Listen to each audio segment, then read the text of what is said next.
Então vamos lá. Primeiro passo é nós identificarmos sobre a remoção do lactato pós-exercício. Quais são os mecanismos que fazem com que o nosso lactato diminua após um treinamento de alta intensidade? Nós já vimos por exemplo, o ciclo de Cori, que é o ciclo que vai fazer a formação de glicogênio, de glicose, através de um substrato que não seja o carboidrato, no caso o lactato. Vocês lembram que o nome desse evento se chama gliconeogênese, ou glicogênese de novo, porque o substrato não é a glicose, que será a matéria-prima para a formação desse lactato. Então, para onde vai o lactato pós-treinamento? Uma boa parte ela é ressintetizada e ela volta a ser utilizada como fonte de energia. Então, olha só que bacana. Nós tivemos primeiro vamos entender como é que ocorre esse aumento da concentração de lactato. Okay? Então, eu trouxe um artigo aqui de Hoffman, de 2017, bastante interessante. Eu vou deixar disponível junto com esse material, tá bom? Que é um artigo que fala o seguinte, cadê? Respostas fisiológicas agudas, ou seja, no momento do treinamento, e pós-exercício ao treinamento de alta intensidade com intervalos em atletas de resistência e sprint. Então é um artigo que vem falando sobre o que acontece no corpo de forma aguda e o que ocorre após um treinamento de alta intensidade. Então nós vamos ter um artigo bem desenhado, porque eles pegaram atletas de corridas longas, ou seja, de provas de resistência, e atletas de treinamento de intensidades elevadas, por exemplo, pessoas que praticam crossfit, treinamentos intervalados intensos. E eles tentaram identificar se os parâmetros de respostas ao pós-exercício eram a mesma nos dois grupos. Então, como é que foi feito esse estudo? O objetivo foi comparar diferenças agudas e pós-exercício na resposta cardiorrespiratória, metabólicas, autonômicas, cardíacas, inflamatórias e de dano muscular ao exercício intervalado de alta intensidade em atletas de resistências e sprints. Uma das coisas que nós vamos focar nesse artigo é justamente aqui, respostas metabólicas. Okay? O que acontece de intensidade na concentração de lactato nesse artigo. Então, como é que foi feito o trabalho? Foram 16 homens altamente treinados, então o critério era esse, suportar cargas altas de trabalho, intensidades altas, por isso que são atletas. Foram 8 participantes que estavam constantemente em eventos de corrida e 8 participantes que estavam constantemente em eventos de treinamento de resistência, no caso aí das provas tradicionais de CrossFit. Como é que foi feito o trabalho, a pesquisa, Todos eles foram submetidos a todos os treinamentos. Então nós tivemos os HIITs curtos, com intervalos de 30 segundos, e os HIITs longos, com intervalos de 3 minutos. E exercício de carga constante, ou seja, eles pegaram uma carga 50% do VO2 máximos e traçaram para todo mundo. Todos os atletas participaram de uma bateria de testes, de avaliações, está descrita no texto depois, se vocês quiserem dar uma olhada. Fizeram teste de ergospirometria, teste de funções motoras, coleta de lactato durante e pós-exercício e uma série de outras avaliações. Okay? Avaliaram também potência média, tempo total de trabalho. No caso das intervenções de HIIT, foi relacionado uma carga de trabalho e descanso, onde nós tivemos 1 para 1. Ou seja, 1 minuto de intensidade, eu vou dar 1 minuto de descanso. Então, se eles tiveram 3 minutos de intensidade, eles deram 3 minutos de descanso. No caso de 30 segundos de intensidade, 180 segundos de descanso. Tá bom?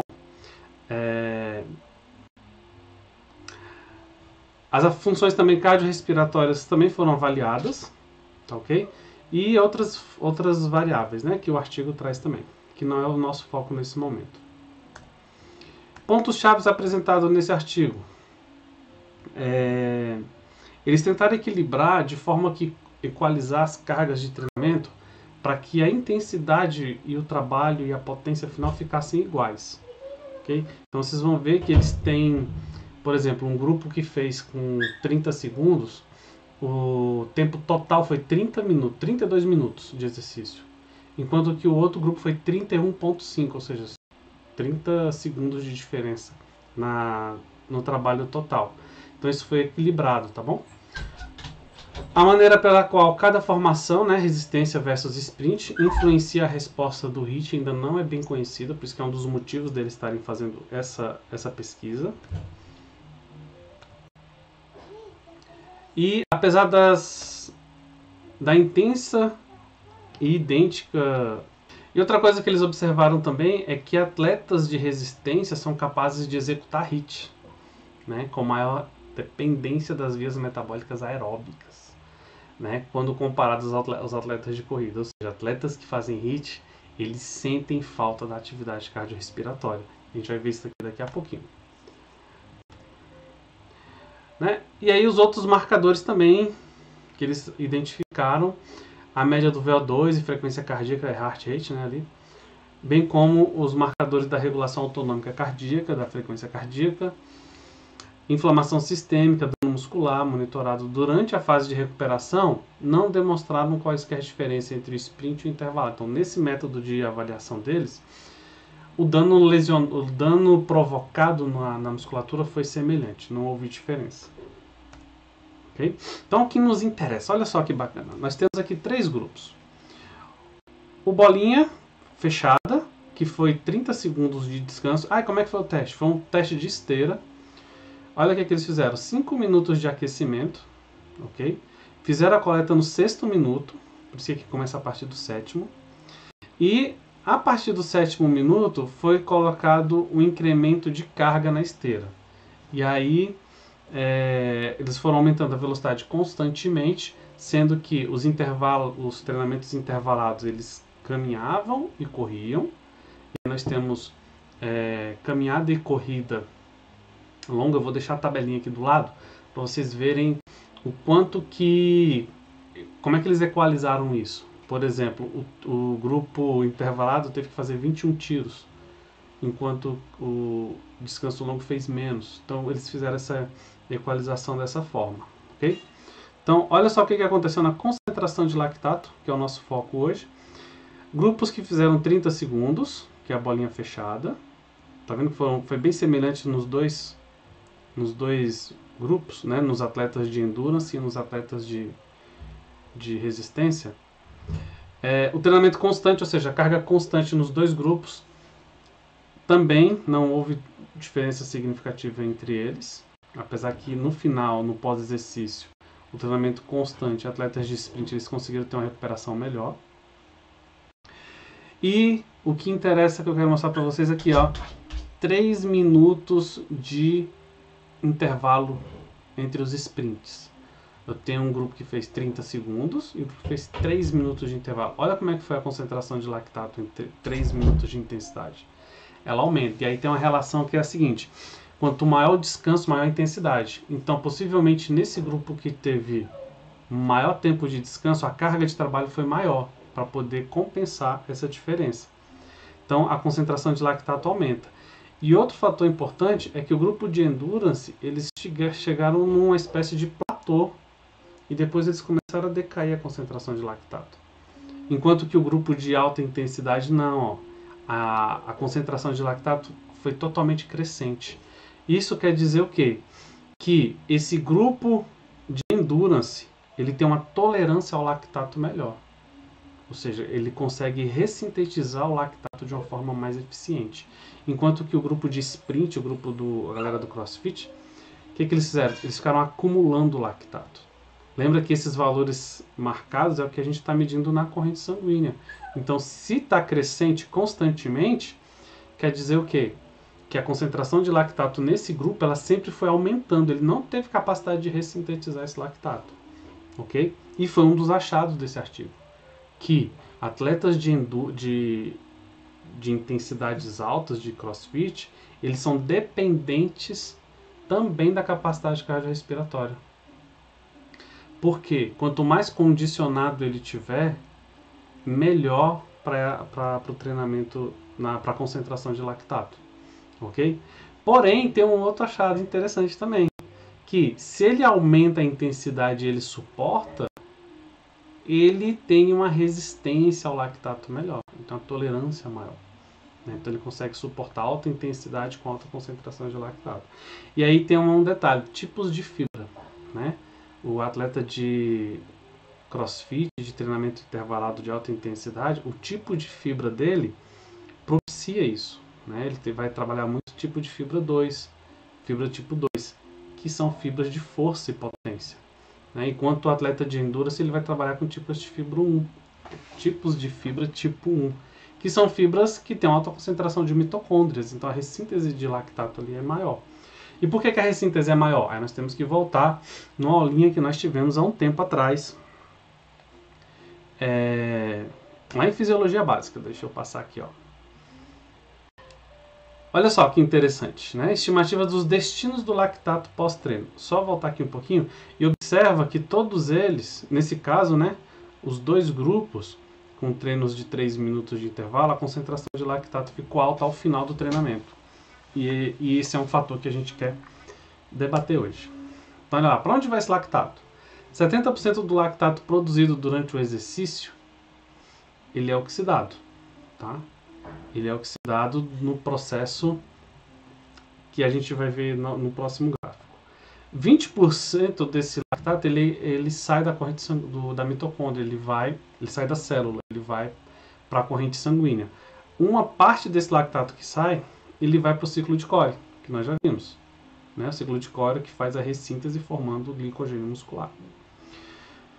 E 10% deles especula-se que são convertidos em aminoácidos, né? E aí esses aminoácidos são as menores moléculas aí de proteína. Como é que acontece esse processo? Né? A gente lembra desse artigo de Silveira, 2011, que é bastante ilustrativo. Nós temos duas vias de energia, a dos ácidos graxos e a via da glicose. A via da glicose, quanto maior a intensidade, ela fica mais ativa, inibindo a via dos ácidos graxos. Lembra lá, ó, quando você quebra uma glicose, ela vai ser degradada, degradada até piruvato. E aí nós temos uma enzima chamada piruvato lactato desidrogenase. E essa lactato desidrogenase, o que ela faz? Ela converte piruvato a lactato. Esse processo de produção de lactato vai fazer o quê? O excesso de lactato vai inibir a CPT1. Ok? Tá vendo que a seta ela vai para os dois sentidos? Então a lactato desidrogenase, ela tanto produz lactato, vindo do piruvato, quanto converte lactato a piruvato. Então ela está em mão dupla constantemente. Então eu posso produzir um lactato e esse lactato rapidamente ser ressintetizado a piruvato e entrar no ciclo de Krebs, girando o ciclo de Krebs, produzindo energia. Ok? Fato é, esse lactato excedente por conta do aumento da intensidade pós-exercício, ele é eliminado, certo? Ele é eliminado para a corrente sanguínea. E aí vai lá para o ciclo de Cori e tudo mais. Olha que interessante. Se eu cesso a intensidade do exercício, se eu diminuo a intensidade do exercício, eu paro de consumir glicose. Eu diminuo a produção de glicose, o consumo de glicose. Diminuindo esse consumo de glicose, o meu piruvato, ele possivelmente ele não vai ser vai ser convertido a lactato. Possivelmente ele vai ser o quê? Utilizado no ciclo de Krebs. Né? Ele vai entrar no ciclo de Krebs e vai ser consumido ali. O que vai acontecer com esse lactato que está na corrente sanguínea? Ele pode voltar também para cá. E ele pode ser convertido lá no fígado e tudo mais, mas ele também pode ser convertido a piruvato. Fato que eu diminuindo a intensidade do exercício, nós vamos diminuir a produção excessiva de lactato. E lembra, se o lactato inibe a translocase, o complexo translocase CPT1, CPT2, eu volto a ativar a minha via aeróbica. Tá? E aí vem o próximo passo, que é bastante interessante, que alguns autores identificaram que se você fizer exercício de baixa intensidade pós um treinamento de alta intensidade, você acelera a remoção de lactato. Olha esse gráfico de powers. Nós temos aqui dois grupos, um que depois do exercício, depois desse ponto máximo aqui, ó, depois desse ponto máximo, pós-exercício, ok? A concentração de lactato está em torno de 12 milimols. Olha o que acontece até 40 minutos após o exercício. Se eu não fizer exercício, ok? A concentração ela continua elevada, ela cai, porém ela cai mais lentamente. Porém, se você incluir um exercício a 35% do VO2 máximo, a velocidade de recuperação é maior. Ou seja, o mesmo tempo, pega aqui, ó, essa mesma concentração que eu demoraria 40 minutos para recuperar, se você incluir o exercício, você vai recuperar em 20. Dá para ver a linha aqui, ó. Você reduz em 20 minutos. Ou seja, o tempo de recuperação é maior. Em que situações isso é interessante? Algumas competições onde você vai ter uma alta intensidade e necessariamente na sequência você vai precisar de exercícios mais brandos, mais intensos. Por exemplo, competições de lutas, né? Competições de karatê que você precisa de intensidade alta e você vai ter um intervalo entre uma luta e outra de aproximadamente 40 minutos. Nesse tempo, o que você pode fazer? Inclua uma atividade de baixa intensidade, para que essa recuperação do teu atleta seja mais eficiente, seja mais rápida, ok? Atletas que estão em banco, por exemplo, o atleta está em alta atividade no voleibol, dá esse exemplo do voleibol, e ele vai para o banco, né? O que você pode fazer com ele no banco? Dá uma atividade para ele recuperar, joga para o fundo da quadra, manda continuar o exercício em baixa intensidade, para ele ter uma recuperação melhor. Então, isso aí são estratégias que você pode estar utilizando para a recuperação do seu atleta. Ativa a via aeróbica, ok? Promove a beta-oxidação para você fazer uma diminuição da concentração de lactato. E lembra que vai íons de hidrogênio também, que vai aumentar a acidez. Então, quando você diminui a concentração de lactato, você acaba promovendo um pH menor sanguíneo. E um pH menor sanguíneo, as enzimas atuantes em todo esse processo, elas vão ficar mais ativas, favorecendo a produção energética do teu aluno e favorecendo a recuperação. Aplicações disso no treinamento, né? Então, atletas de resistência, esse aqui é um achado do artigo. Atletas de resistência manifestaram capacidade de alcançar um estado estacionário, ou seja, o steady state, o platô da intensidade, mesmo em exercícios intervalados de alta intensidade. Isso indica a importância do desenvolvimento da capacidade aeróbica para o desempenho muscular prolongado de alta intensidade, né? Como no desempenho de jogos esportivos. Ou seja, não deixe de trabalhar a capacidade aeróbica do teu aluno, mesmo que ele faça principalmente atividades anaeróbicas. Ok? A capacidade aeróbica ela é importante, ela é fundamental para a manutenção e principalmente para a ressíntese desse lactato, né? Tempos de 15 a 20 minutos pós-exercício a 30 a 40% da intensidade do limiar ou do VO2 são recomendados para acelerar a remoção de lactato pós-exercício, favorecendo aí a recuperação do nosso aluno. Ok? Então, em academia, o que nós fazemos? Fez a musculação, posso fazer um aeróbico depois? Pode. Facilita a recuperação do aluno. Esse aeróbico tem que ser de alta intensidade? Não. Baixa intensidade. Então é aquele aeróbico que bota o aluno na esteira para mexer no celular, para ver um filme, intensidade baixinha, só para facilitar a recuperação dele pós-treino. Fechou? Alguma dúvida? Deixe aí nos comentários, no nosso blog, no nosso Moodle, e aí nós vamos tirando ela no decorrer das aulas, ok? Espero que isso tenha contribuído um pouquinho para você ter um direcionamento do que fazer com treinamento de alta intensidade. E por que vem aquela dúvida, né? Eu faço um aeróbico depois da musculação? Nesse intuito de melhorar e facilitar a recuperação, perfeito, sim. Se o treino for muito intenso, melhor ainda, tá bom? Você vai favorecer a recuperação do teu aluno. Um abraço, até a próxima.